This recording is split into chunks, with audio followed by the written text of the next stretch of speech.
Hi, இன்னைக்கு நம்ம என்ன பார்க்க போறோம்னா பருப்பு குழம்பு தான். அதை எப்படி செய்யறதுன்னு பார்க்கலாம். ஃபர்ஸ்ட் தேவையான அளவு பருப்பு எடுத்துக்கலாம். இதை இப்போ வாஷ் பண்ணிக்கலாம். நான் வாஷ் பண்ணி எடுத்துட்டேன். இப்போ தக்காளி, வேக வைக்க தேவையான காய்கறி எல்லாம் போட்டுக்கலாம். இது கூட இப்போ இது கூட 2 தக்காளி கட் பண்ணி போட்டுக்கலாம். நான் நல்லா வாஷ் பண்ணிட்டேன் தக்காளி.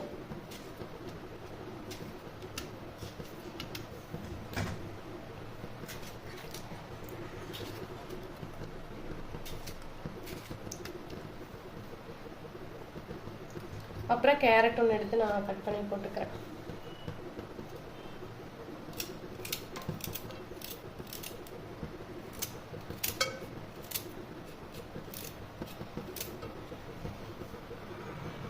அப்புறம் கேரட்க்கு அப்புறம் இது கூட 2 கத்திரிக்காய் நான் கட் பண்ணி போட்டுக்கிறேன்.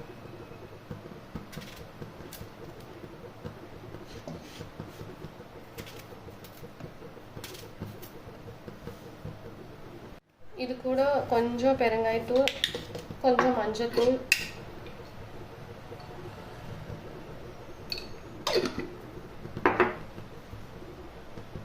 அப்புறம் தேவையான அளவு தண்ணி ஊற்றி நம்ம ஒரு 4 விசில் விட்டு இப்போ எடுத்துக்கலாம். இப்போ நம்ம வேக வச்சு எடுத்துக்கிட்டோம். இது கூட கொஞ்சம் புளி தண்ணி சேர்த்துக்கலாம், கொஞ்சமாக சேர்த்துக்கலாம். இது கூட இப்போவே நம்ம சாம்பார் தூள் ஆட் பண்ணிக்கலாம். கொதிக்க வைக்கும்போது ஆட் பண்ணால் அது கட்டி கட்டியாக மாறிடும். அதனால இப்போ கொஞ்சம் ஆட் பண்ணிக்கலாம்.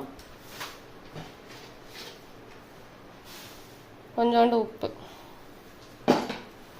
நம்ம நல்லா கலக்கிக்கலாம்.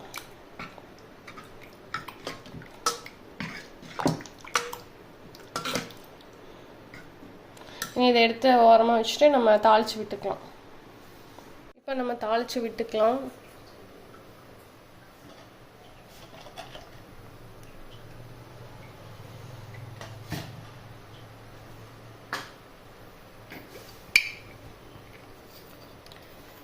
எண்ணெய், கடுகு,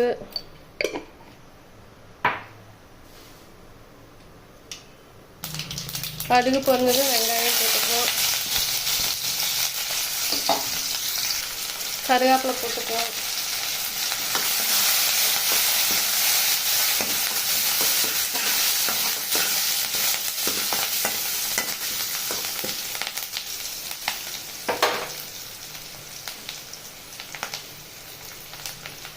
தாளிச்சு விட்டுக்கலாம். இது கூட நம்ம பருப்பு எடுத்து ஊற்றிக்கலாம். நம்ம பருப்புக்குள்ளேயே இது ஊற்றிக்கலாம். இருந்தாலும் ஒரு 2 செகண்ட்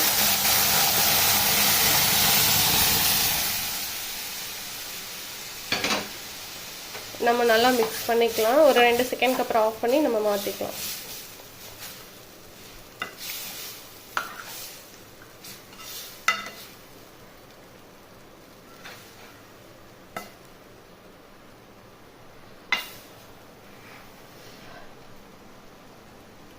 உப்பு மட்டும் பத்தலை, உப்பு கொஞ்சம் போட்டுக்கலாம்.